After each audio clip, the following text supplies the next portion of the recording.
Genesis, chapter 22.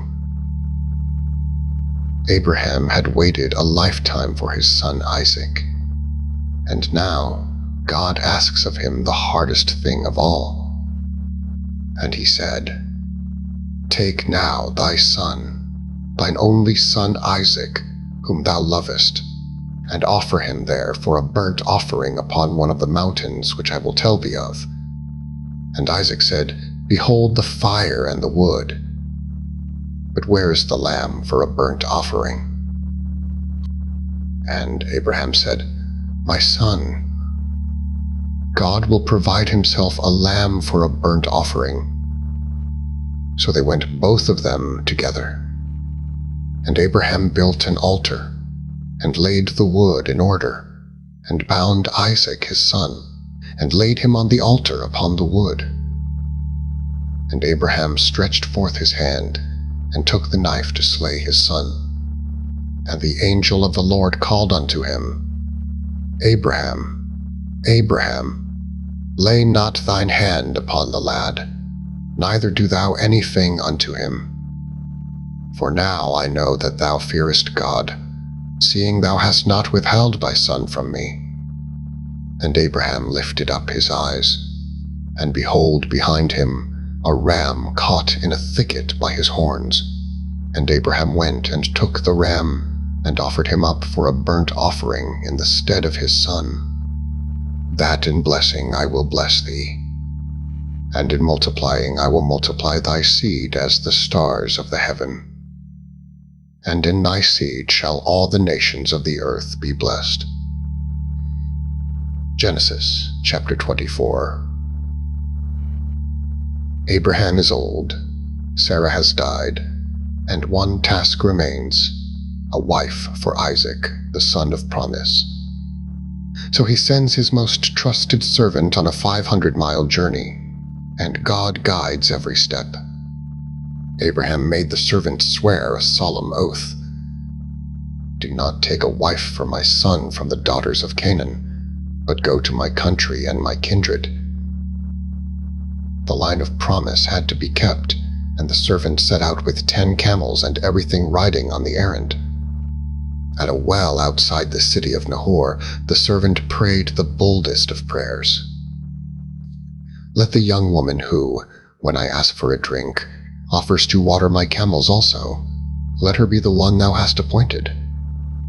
He asked God for a sign of pure, practical kindness. And it came to pass, before he had done speaking, that behold, Rebekah came out with her pitcher upon her shoulder. She gave him drink, and then said, "I will draw water for thy camels also."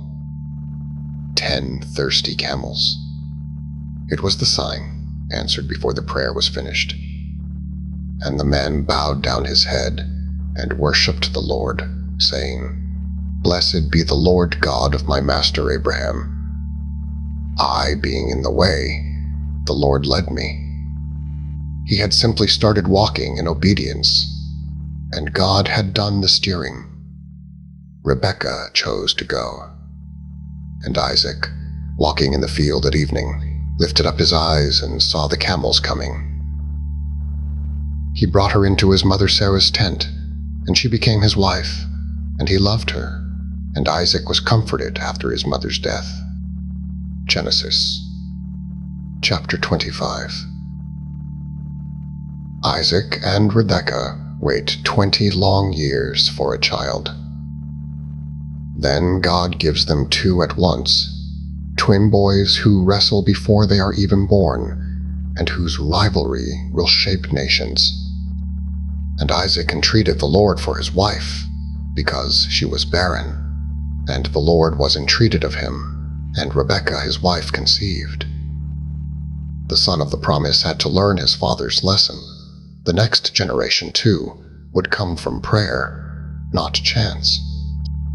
The children struggled together within her, and she asked the Lord why. And the Lord said unto her, 2 nations are in thy womb, and the one people shall be stronger than the other people, and the elder shall serve the younger. Before either was born, God had chosen. The first came out red, all over like an hairy garment, and they called his name Esau. And after that came his brother out, his hand gripping Esau's heel, and his name was called Jacob, the heel catcher. Esau grew into a hunter of the field, Jacob a quiet man of the tents. One day Esau came in from the field, faint with hunger, and begged for Jacob's red stew. And Jacob said, "Sell me this day thy birthright." And Esau said, "Behold, I am at the point to die, and what profit shall this birthright do to me?" And he sware unto him. Then Jacob gave Esau bread and pottage of lentils, and he did eat and drink, and rose up, and went his way. Thus Esau despised his birthright. For one bowl of stew, he traded the covenant blessing of Abraham. The New Testament calls him profane for it. Genesis chapter 27. Isaac is old and blind, and the time has come to bless his firstborn. What follows is a tangle of favoritism, deception, and grief. And yet, God's purpose moves through it all. Isaac called for Esau, his favorite, and said, "Take thy weapons, hunt me venison, and make me savory meat, that my soul may bless thee before I die." But Rebekah was listening at the tent door, and she loved Jacob. Rebekah moved fast. She cooked the meal herself, dressed Jacob in Esau's garments, and covered his smooth hands and neck with the skins of goats. Then she sent her son in to deceive his blind father. Isaac was uneasy. "Come near," he said, "that I may feel thee." The voice is Jacob's voice, but the hands are the hands of Esau. He asked outright, "Art thou my very son Esau?" And Jacob said, "I am." The lie was told, and the meal was eaten. And Isaac blessed him, "God give thee of the dew of heaven, and the fatness of the earth, and plenty of corn and wine. Let people serve thee, and nations bow down to thee. Cursed be every one that curseth thee, and blessed be he that blesseth thee." Scarcely had Jacob gone out when Esau came in from the hunt.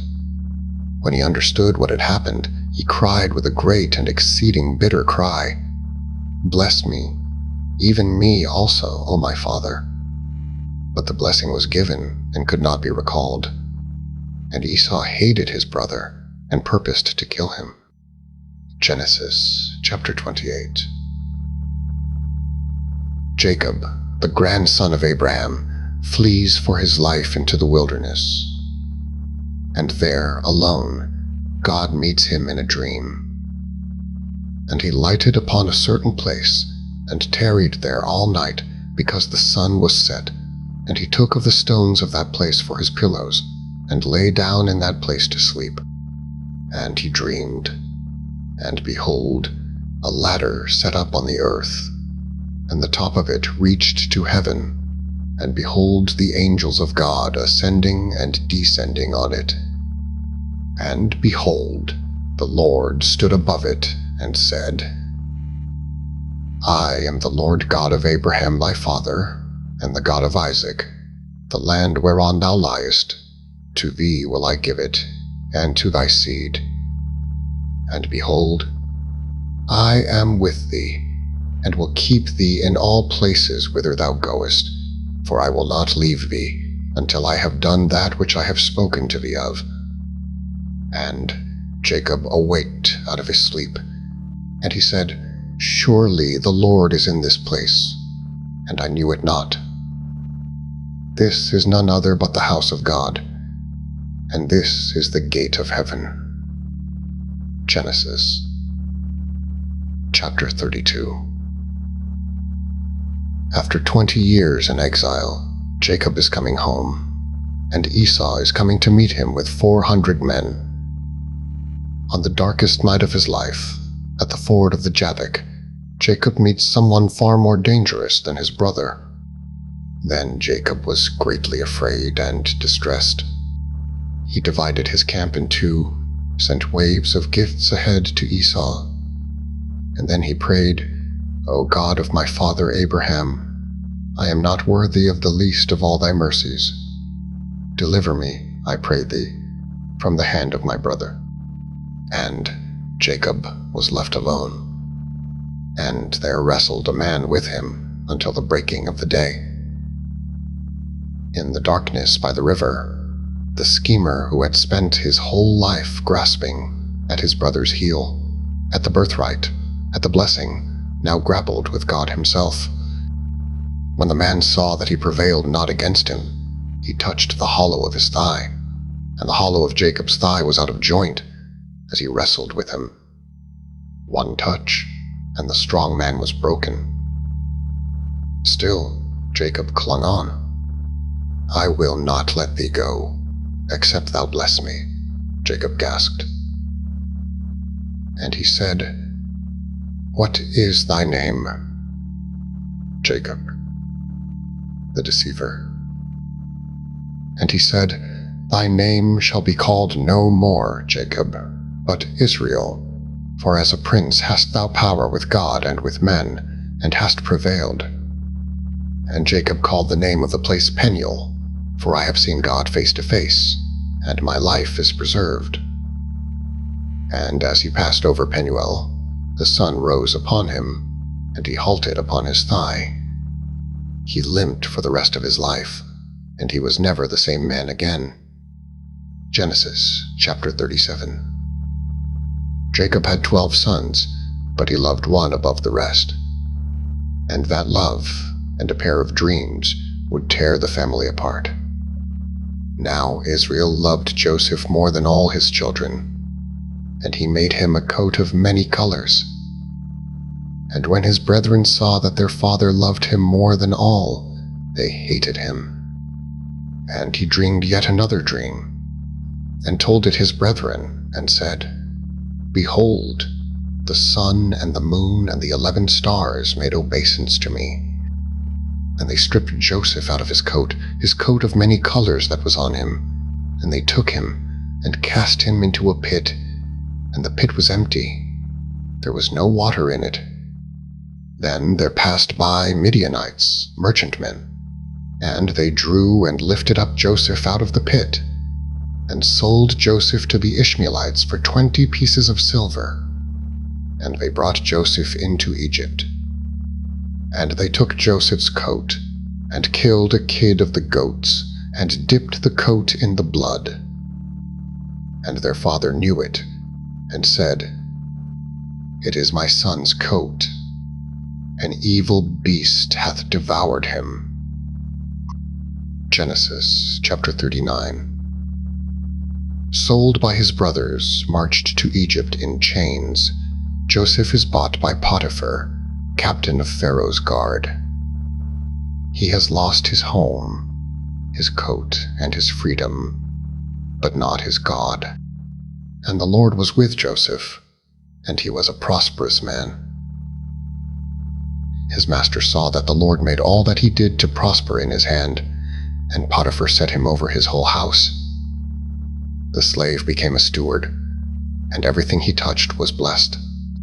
But Joseph was handsome, and his master's wife cast her eyes upon him, and said, "Lie with me."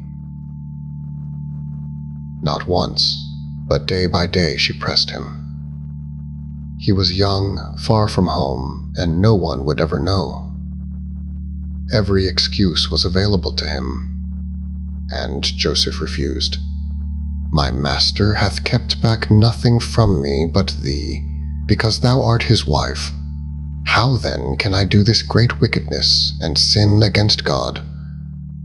For Joseph, the sin was not first against Potiphar. It was against God, and that settled it. One day she caught him by his garment, saying, "Lie with me." And he left his garment in her hand, and fled. Furious, She used that same garment as evidence for a lie, and Potiphar's wrath was kindled, and Joseph was thrown into the king's prison. He had done everything right, and it cost him everything. But the Lord was with Joseph, and shewed him mercy, and gave him favor in the sight of the keeper of the prison. Soon the keeper committed all the prisoners to Joseph's hand. Even in the dungeon, the pattern held. God was with him, and what he did prospered. Genesis chapter 41. Joseph has been a slave and a prisoner for 13 years. He once interpreted a dream for Pharaoh's butler, who promised to remember him, and then forgot him for 2 full years. But God's timing was not finished. Then Pharaoh dreamed 7 fat cattle devoured by 7 lean ones, 7 full ears of corn swallowed by 7 thin and blasted ears. In the morning his spirit was troubled, and all the magicians of Egypt could not interpret the dreams. Then, at last, the butler remembered.